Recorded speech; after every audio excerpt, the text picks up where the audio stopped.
my brother and the creature from Ridgeway Check 94. There were a lot of eerie things that happened around my younger brother. His nickname was Talk.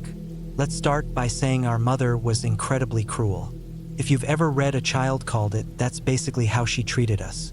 She had 8 kids, but for some reason, only Talk and I were treated like trash.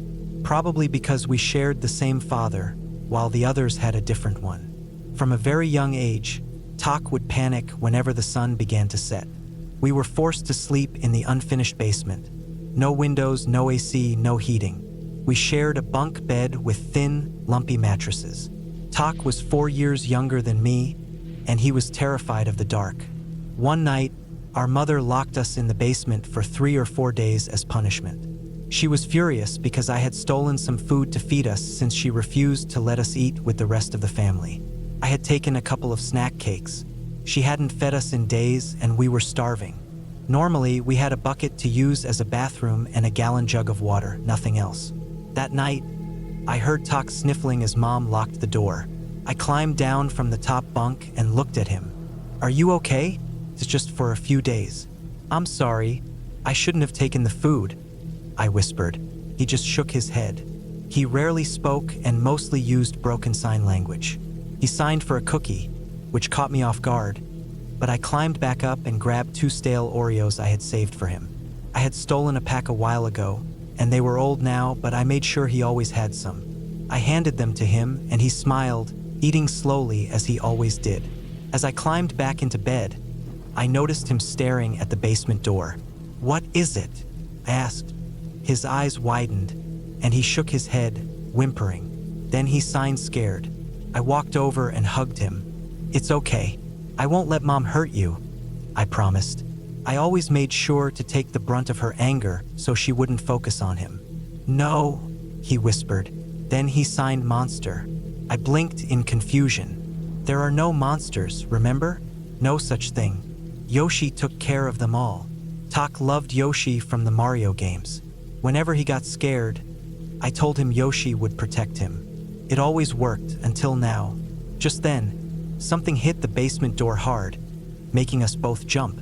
"No!" Talk cried. "It's back. It's probably just a bird. Birds get confused at night," I said, trying to reassure him. It wasn't uncommon for them to hit the windows upstairs. They could hit the basement door too, right? Talk shook his head. "No, it comes every night." Now I was getting nervous. What was he talking about? I laid down on the floor next to his bunk. "Okay, I'll sleep here so nothing can get you." He tossed me a pillow and I smiled. We always looked out for each other. I reached over and turned off the dying lamp on the floor. It barely gave off any light, but it was better than nothing. Soon, I heard Talk whimpering again. I grabbed the emergency flashlight I hid under his bunk and clicked it on. It was usually dim, but when clicked twice, a bright strip of light lit up the whole basement. I set it on the floor, sitting upright so it illuminated the room. A shiver ran down my spine. Why is it so cold? It's July. I pulled my quilt down from the top bunk and glanced at Talk. He was fixated on the far corner of the basement. "What is it?" I started to ask, but a loud boom cut me off. Seconds later, from upstairs, our mother shouted, telling us to be quiet. But that sound hadn't come from her direction. Now I was truly scared. That wasn't a bird. "Hungry," Talk said, sitting straight up. "I know, buddy. I'll get us some food once Mom takes her meds." "No, he's hungry." That stopped me cold. "Who?" I whispered, my heart racing. Talk stared at the basement door. "He wants in." Panic surged through me. I grabbed the flashlight and shone it at the door. Nothing was inside the room with us, but I could see movement in the crack beneath the door.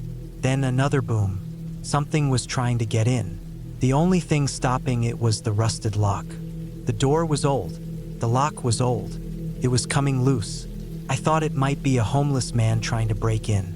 I looked at Talk and put my finger to my lips. He nodded. I pulled out a pocket knife my dad had given me. If someone stuck their fingers through that crack, I'd cut them. Then I heard a screeching noise, like nails on a chalkboard. My stomach dropped. What could make a sound like that? I spotted a roll of duct tape nearby. Moving quickly and quietly, I peeled a strip off and wrapped it around the lock. It was louder than I expected, and I froze as I heard whatever was on the other side move or hop to the other end of the door. Had I scared it? Then the screeching started again, lasting for what felt like forever but was probably less than a minute. Tak buried his face in his blanket to muffle a squeak. I jumped into his bunk. What was that? Tak grabbed the flashlight and turned it off. Monster, he whispered. Why'd you turn it off? I asked, panicked. He shrugged. He doesn't like it. How do you know that? Tak hesitated before answering. He talks to me every night. A chill ran down my spine. What does he say? Tak fumbled with the flashlight. Wants in. He pointed to himself. My stomach churned. Have you seen it? What does it look like? Tak clicked the flashlight on dim. He signed scary, tall, ugly. Before I could process this, another bang shook the door. I must have passed out because when I opened my eyes, sunlight was peeking in. Tak was still asleep. I crept upstairs and unlocked the basement door, stepping into the house. Everyone was still asleep. Our stepdad was already at work. I hesitated before opening the front door, peering outside. Nothing. I walked to the basement entrance. Dents covered the door, and the ground beside it had huge footprints, four-toed, dinosaur-like prints. Tears filled my eyes. It was real. I shook my head. This wasn't possible. I quickly stole some food from the kitchen and snuck back inside. When I woke Tak, he smiled and ate happily. After a few minutes, he asked, "Monster gone?" I nodded. "Yeah, it went away." "How many times has it come?" I asked. He held up 3 fingers. A chill crawled down my spine. What was this thing? And why did it want my brother?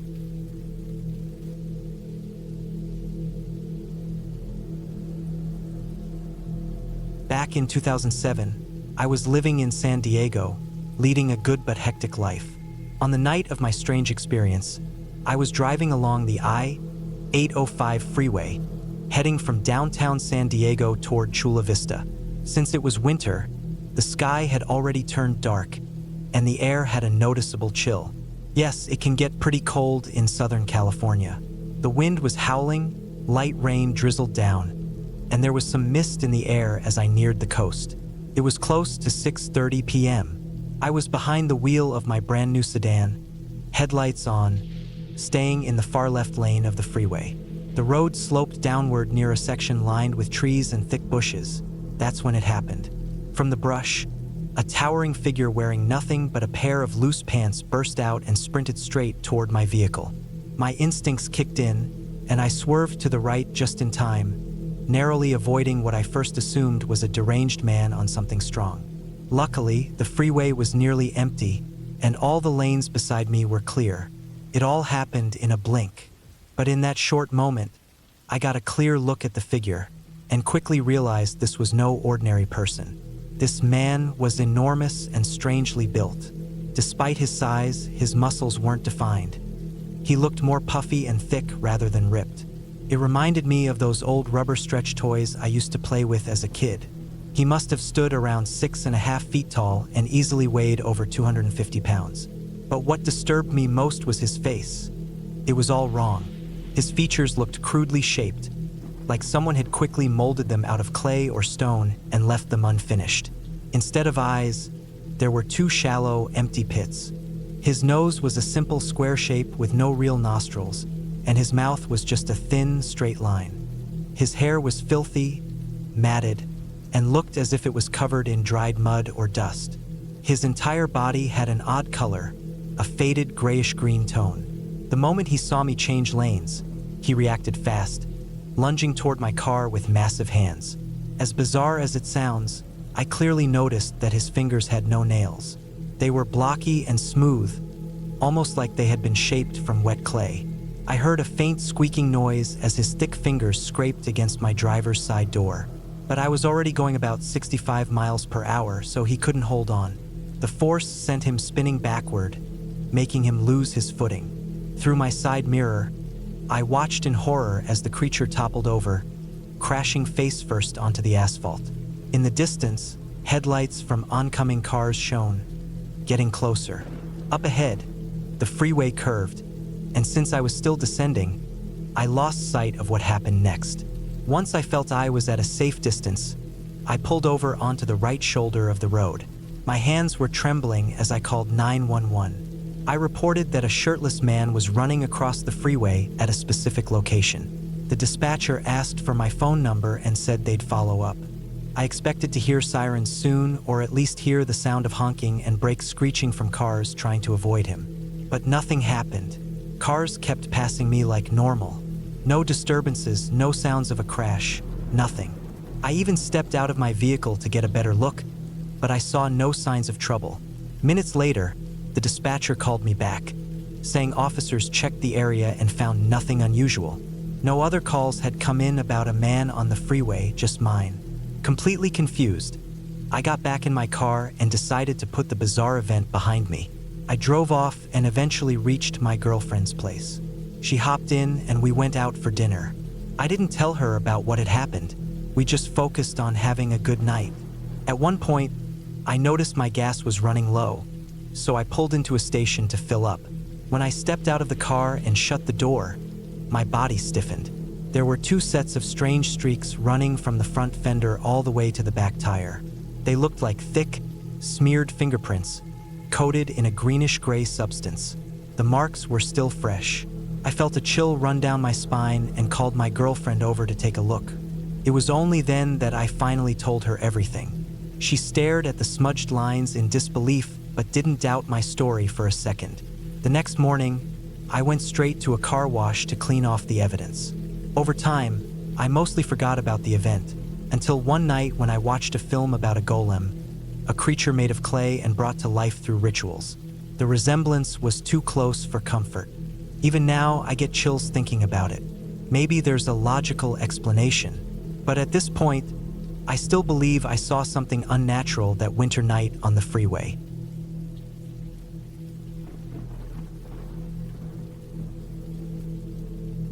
This tale began in 2020 and continued through the spring of 2022, right up until I graduated from college. My university had a paranormal research club, though for privacy reasons, I won't reveal its name. I became the club's president in my freshman year, the spring of 2019, as I was one of the most active members, eager to organize more investigations and events. After conducting multiple investigations both on and off campus, I became convinced that something unexplained was out there. I couldn't say exactly what, but the evidence we gathered was enough to make me believe. The first part of the story takes place just before November 14th, 2020. There was a particular building on campus that always seemed spiritually inactive. We often used it as a training ground for new members. As the club's leader, I was strict, basing my methods on professional ghost hunting groups. My main rule was that members should always try to debunk any claims of the paranormal before jumping to conclusions. Only when no logical explanation remained could we label something as truly unexplainable. On the night of November 14th, my vice president, an experienced senior member, and a new recruit went into the building.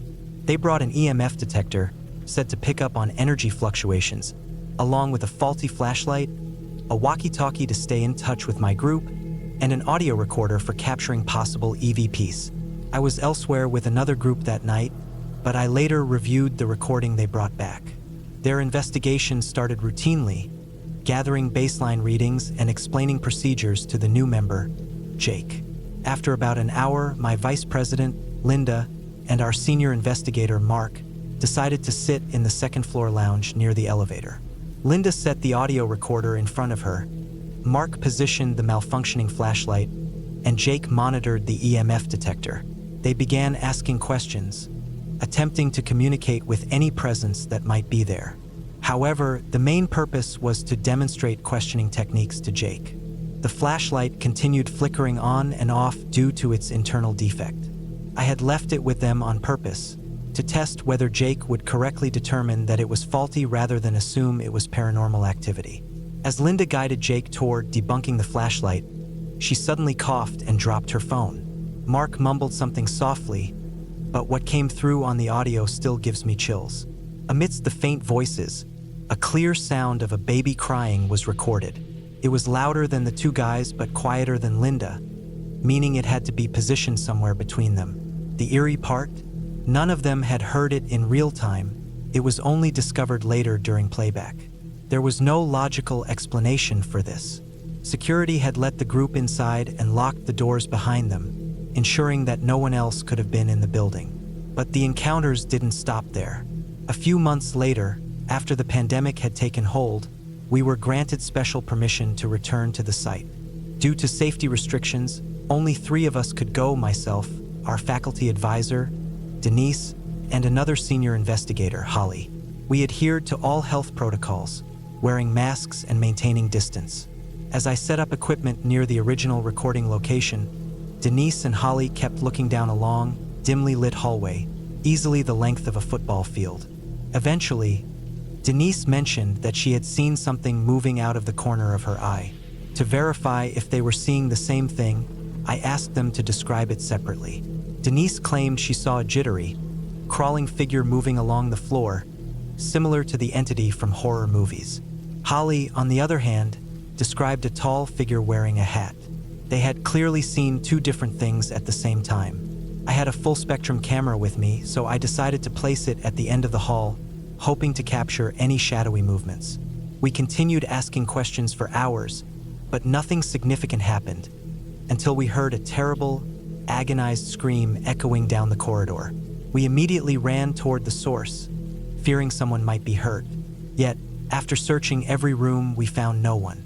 Then, Holly noticed an old door with rusted hinges that let out a loud, high-pitched screech when moved. She let it swing shut on its own, and the resulting noise was identical to the scream we had heard earlier. That left us with a disturbing question. How had the door moved by itself? There was no breeze, no draft, and no one else inside the building. Stranger still, it had initially swung open on its own before slamming shut later. Feeling uneasy, we wrapped up the investigation and went home. The next day, my roommate helped me review the footage. What we found was shocking. Just before the door slammed, the recording briefly captured a dark, twitching shape crawling toward it. The shadow flickered in and out, and the moment it vanished from the frame, the door closed by itself. From that point onward, every time we returned to that building, we experienced unexplained phenomena. Whether it was strange recordings or unnerving personal experiences, we always left with new mysteries. Whatever was in that building, I don't believe it was ever human, nor did it seem fond of humans. It consistently unsettled my team, and though we left with unforgettable stories, we also carried lingering unease. For those who come after us, I can only hope they approach investigations with caution. This field, as I've learned firsthand, can be dangerous.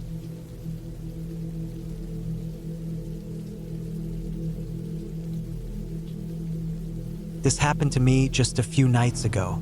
I live in a quiet town where not much ever goes on. Occasionally, you'll hear about a small crime like someone shoplifting from the local grocery store, but that's about it. There's never been a reason to worry about break-ins or violent crimes. My point is, it's a safe place, and nothing terrifying or even remotely supernatural ever happens. At least not until recently. It was late at night, and I was heading home after a long shift at work. I work nights, so I usually don't get home until around 2 a.m. The streets were completely empty, and the sky was pitch black. My house is a duplex, split into 2 units, one upstairs and one downstairs. I live in the upper unit, so to get inside, I have to go around to the back where a separate entrance leads to a stairwell up to my door. After months of being too lazy to find better parking, I started driving my car around to the back of the house, which created a flat patch of grass that I call my parking spot. The area is tucked away in a small neighborhood with no streetlights, so the only source of light comes from my car's headlights. That night, I pulled into my usual spot, shifted into park, and turned toward the passenger seat to grab my belongings. My bag, my lunchbox. Just as I reached for the door handle, I froze. A few feet away from my car, there was something, a face staring directly at me. I couldn't tell if it was standing or crouching, but its head was level with my window. The skin was ghostly pale, almost paper white, and its eyes were large, round, and black. There were no ears, no mouth, but then it smiled. Its grin stretched impossibly wide, revealing jagged, yellow teeth, some darkened with decay. My breath caught in my throat, and I sat motionless, my hand hovering over the door handle. Seconds passed like hours, and then, just as suddenly as it appeared, it was gone. It didn't move. It didn't step back. It simply vanished. I was left staring into the pitch-black night beyond my headlights, trying to convince myself that exhaustion was playing tricks on me. I wanted so badly to believe that, but then I heard something rustling in the overgrown weeds beside my car. My head snapped in that direction just in time to see it dart past my car, moving toward the back entrance of my building. It was fast, inhumanly fast, but I still caught a horrifying glimpse of it. It was small, like a child, but it was no child. Its pale skin clung tightly to its bones, giving it an emaciated appearance. And it didn't move like a person. It scurried on all fours, its limbs bending unnaturally, like a wild animal.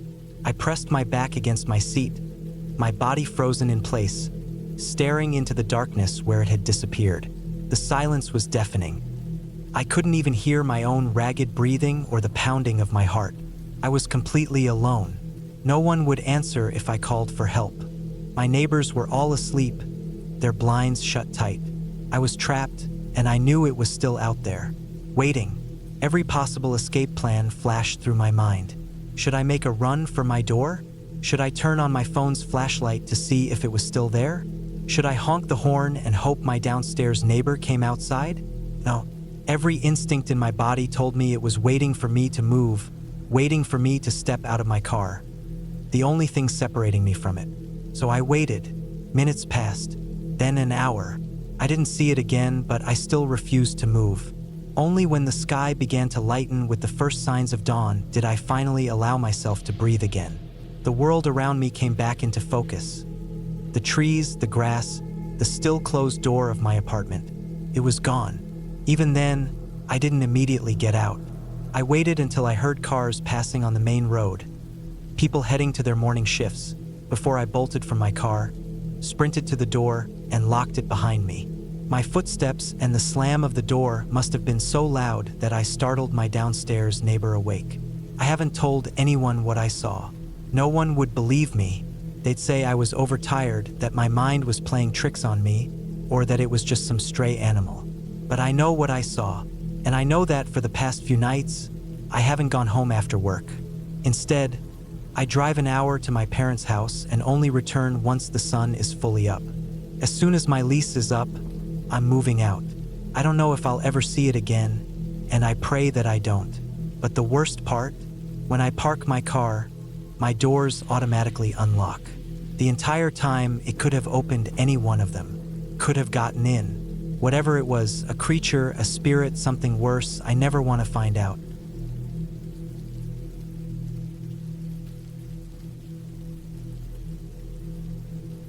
Between the ages of 8 and 15, I lived in a very old house in southern Ohio. It was one of the oldest buildings in the area, standing for over a century. From the moment we moved in, I never felt truly comfortable there. Strange things happened. Phantom footsteps echoed on the staircase. The radio would switch on by itself, and even a heavy stool lifted on its own. There was always an eerie presence in that place. This particular event happened to my father. The basement entrance was in the kitchen, and if you sat in the adjoining room, you could see straight into it. One morning, as he was getting ready for work, he bent down to tie his shoe when a strange sensation washed over him. He felt an overwhelming urge to look into the kitchen. Just as he did, he saw a shadowy figure in a hooded cloak silently glide from the basement door across the entire kitchen before disappearing. The second incident happened to me. As I mentioned, I never felt at ease in that house, and I had trouble sleeping. Most nights, I stayed awake until my dad got up for work, as that was the only time I felt safe enough to rest. On one such night, I was lying awake in the living room watching television when a sudden wave of unease hit me.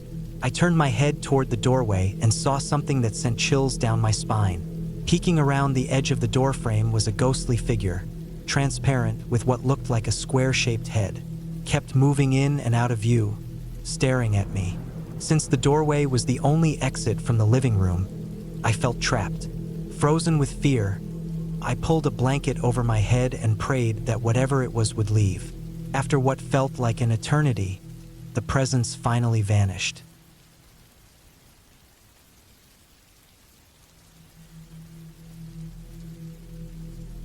I was walking home late one evening from a friend's house, probably around 10:30. I followed my usual route, turning the corner, passing by the small row of stores, and heading uphill. It would normally take me about 10 or 15 minutes to get home. As I moved past the shops and started up the incline, I passed a long stretch of woods with an open field beside it. Something felt off. I couldn't explain it, but I had the unsettling sense that I was being watched. The hairs on my neck stood up. I told myself I was just being paranoid, just letting my mind play tricks on me. Then I looked up and noticed the moon. Huge, bright, and full. For some reason, it made my skin crawl. That's when the noises started. First, light scratching sounds. Then a heavier thud, like the sound of an animal moving around, circling me. It reminded me of how a large dog might move. My heartbeat quickened, and without thinking, I started to run. Halfway up the hill, my lungs were burning, and I couldn't keep up the pace.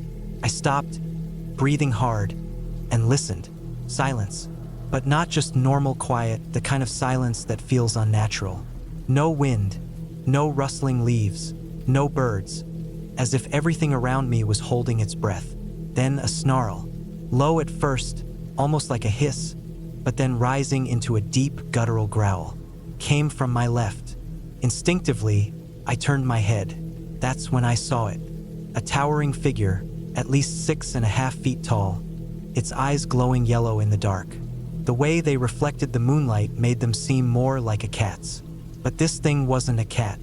It stood on 2 legs, its lower half looking eerily like that of a dog, complete with clawed feet and padded soles. It clung to the fence, gripping it with clawed fingers. It stared at me. I stared back. I wanted to run, but my legs refused to move. My body trembled, and when I finally tried to step back, my foot caught on a rock. I fell hard, hitting the ground. In a panic, I looked back up, but the figure was gone. The only sign it had ever been there was the broken fence, and the sound of its heavy steps as it sprinted across the field toward the livestock in the distance. I didn't wait to see what happened next. I bolted for home. When I got inside, my skin was pale as a ghost, and my stomach twisted in knots. I barely made it to the sink before I threw up. But even then, the sense of being watched didn't leave me. I hesitantly glanced out the window at the woods. First, I saw nothing. Then the howl came. It wasn't the kind of howl you'd hear from a normal wolf or dog. It was something else, somewhere between a scream and a cry of anger. My blood ran cold, and then I saw them, the same glowing eyes, peering at me from beneath a tree at the edge of the hedges.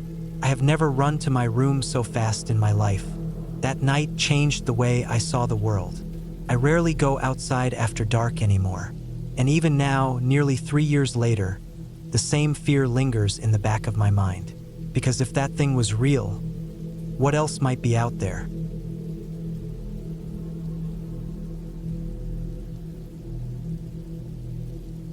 Never hike the Ridgewood Trail alone. Growing up, my favorite thing had always been walking by myself in the forest. Back in school, I was a creative writer, though my attention span now is too short to finish much writing these days. But back then, I would wander the woods with just a pencil and a notebook to help me think. Sometimes, I'd even listen to eerie soundtracks from horror games. Some of those tracks were pretty unsettling. Still, I never felt scared. That is, until this one experience which changed everything. Now, the thought of walking through the woods alone fills me with dread.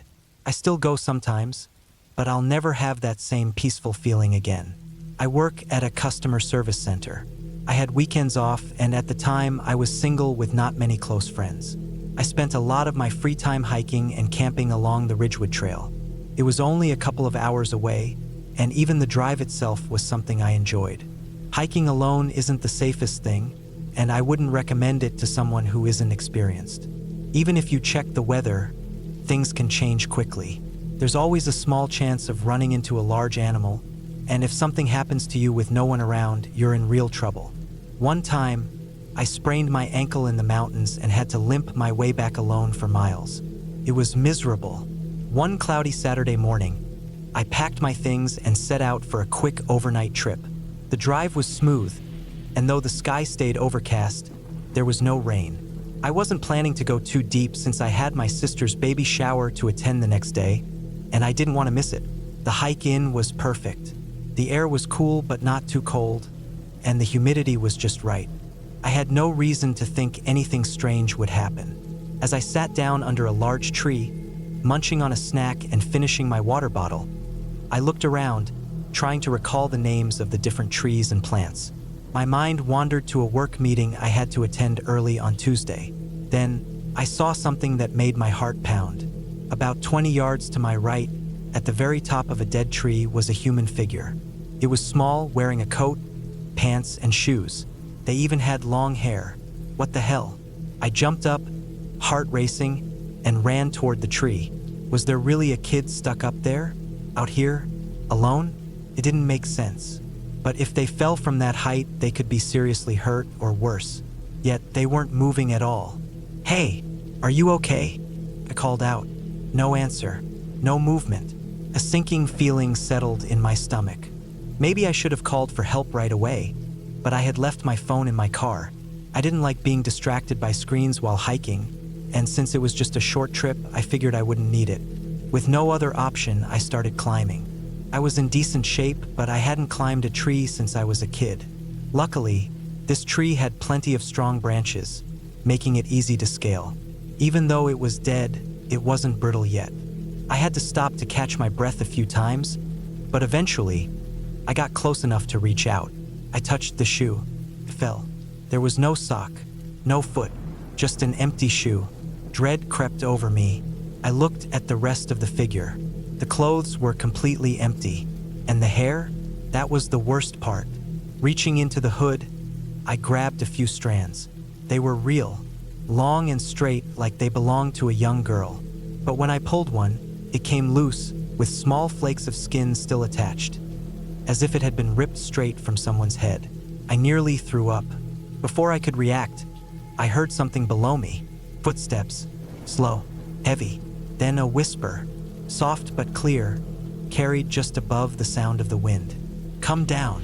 It was a woman's voice, old and raspy, yet somehow too close, like it was right next to me. But that was impossible. I was the only one in the tree. Spoke again, exactly the same. No change in tone, no emotion.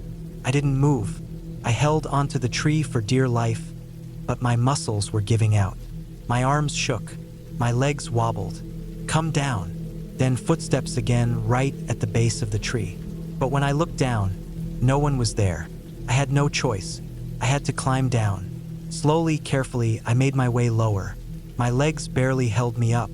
"Come down." The whisper came again, just as I reached the last branch. The moment my feet hit the ground, I ran. I ran faster than I ever had in my life. I didn't look back. I didn't stop. Not until I saw another hiker up ahead. His confused expression barely registered as I sprinted past him.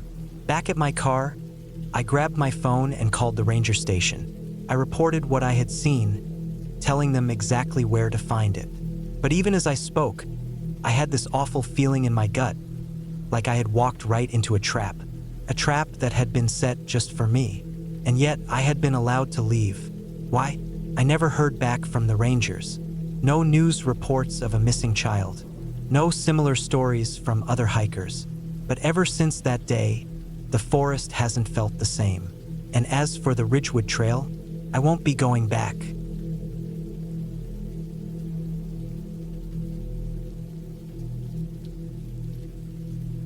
This was a bizarre experience I had on a trip to the mountains with my friend. I've always been drawn to the woods and take every chance I get to go hiking. So, when my friend Lily asked me to drive up into the mountains for the day, I jumped at the opportunity. Lily had a usual camping area where she liked to bring her dirt bikes, and sometimes she enjoyed riding them through the forest. We decided to take 2 of them down a trail that ran right alongside the woods, with a massive valley stretching out to our left. We rode for a while, taking in the beautiful view.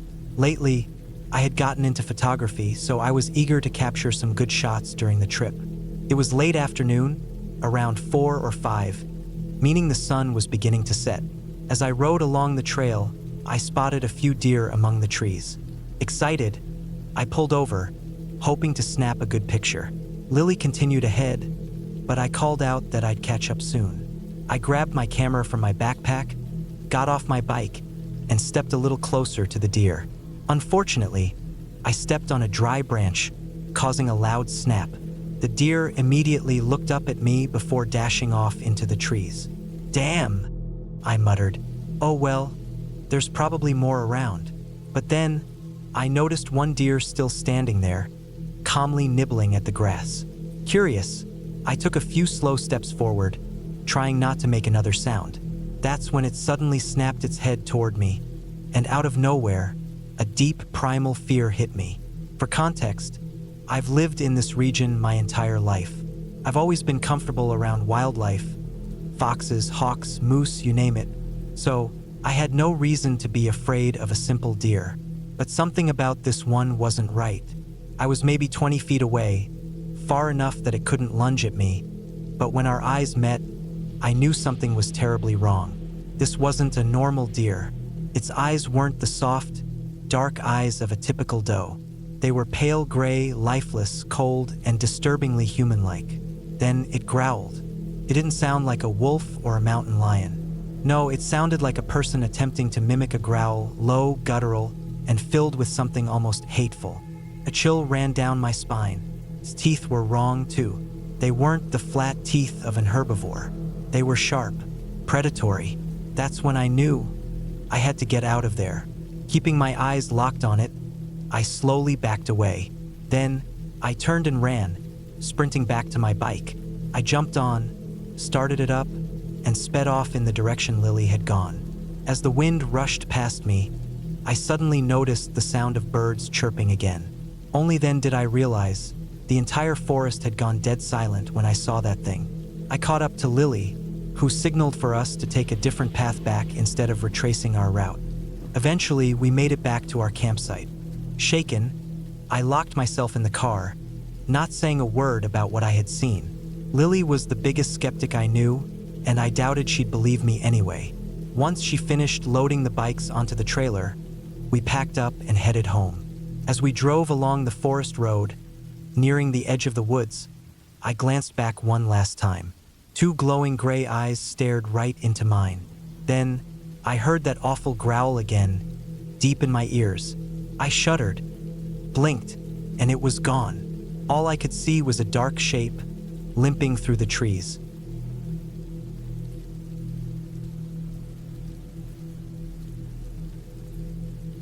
The town where this happened was more like a large village than a city. This encounter took place in mid-October of 2015. A friend and I had gone deer hunting along the ridges north of Hartley, Missouri. In the weeks leading up to the sighting, several cows on our land had turned up dead. We figured it was just coyotes or wild dogs roaming the property. Since the land bordered a large wildlife management area, losing livestock to predators in the fall wasn't unusual. My friend Jesse, who was like a brother to me, and I had finished our classes early that day. We decided to take the ATV up to the ridge, what we called Devil's Back, to check on my family's cattle and maybe do some hunting if we saw anything worth taking. Usually, the cows would be out grazing, and deer could be spotted near the fence lines bordering the hardwood flats. That evening, something was off. The cattle weren't in their usual grazing spot at the top of the ridge. Instead, they were huddled together in the lower brush, acting nervous. One cow paced along a small stream that trickled down the hillside. These streams were never more than 6 or 7 inches deep, even after heavy rain. Jesse drove the ATV closer while I kept the cow from panicking. Then he waved me over. In the shallow water lay a calf, no older than 2 or 3 months. It was dead, but something was strange. It hadn't been torn apart like a coyote kill. We felt disappointed, thinking maybe it had been too weak and drowned in the stream. A few days later, with the weekend off, we returned to hunt. Jesse got himself a decent-sized buck, and I was helping him drag it back when we saw it. A massive, grayish creature rose from a tangled thicket just ahead. It let out a deep, low rumble.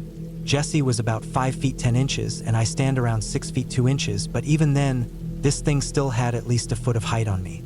Without thinking, we both raised our rifles and fired. The beast staggered back, then let out a horrible, piercing scream. I swear I saw dark blood bubbling from its chest, but it didn't fall. Instead, the thing turned and bolted, crashing through the undergrowth and disappearing into the ridgeline. "We're not tracking that thing," Jesse muttered. We hurriedly dragged his deer onto the trail, threw it onto the ATV, and got the hell out of there. Not long after, we graduated and I moved away. Jesse and I talked about it a few times over the years, always brushing it off as a bear we must have startled. But deep down, I know that's not quite right. The way it stood, the way its face looked, almost canine, it didn't match a black bear. And black bears aren't gray.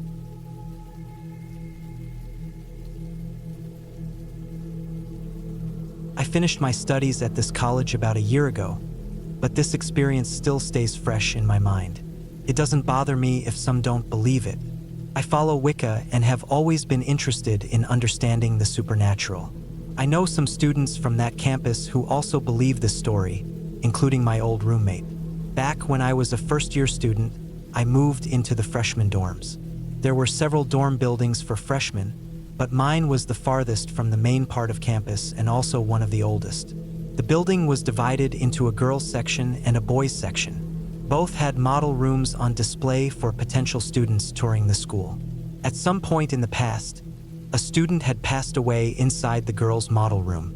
I always thought it was a creepy detail, but I didn't dwell on it too much. However, after a few months of living in my dorm, my roommate and I experienced something that we couldn't explain. Originally, our beds were separate, but we decided to bunk them. I took the top bunk while she had the lower one. One night, we were both lying in bed watching TV. We always kept our door locked, especially at night. Suddenly, the door started opening, slowly at first, then all at once swinging fully open. The hallway outside was completely visible. My roommate and I looked at each other, completely stunned. There was no way the door could have been unlocked from the outside without a key. We quickly got up and slammed it shut, locking it again. That night, we went to bed, but I doubt either of us actually got any sleep. I had always felt uneasy in that dorm, but going to the bathroom at night was even worse. The hallway was mostly dark, with only one dim light near the entrance to the girls' bathroom and showers. The only other light came from the glowing red exit signs.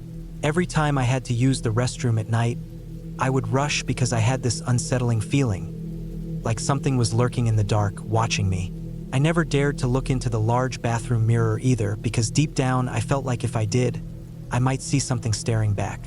Eventually, my roommate and I found out that our dorm room was directly above the model room where that student had died. We started talking to other people in the building, and many of them had strange encounters too. Doors shaking, locks turning on their own, doors swinging open and shut, even the sound of footsteps right outside their rooms. I had plenty of experiences throughout my time in college, but I will never forget the eerie feeling of constantly being watched, no matter where I went.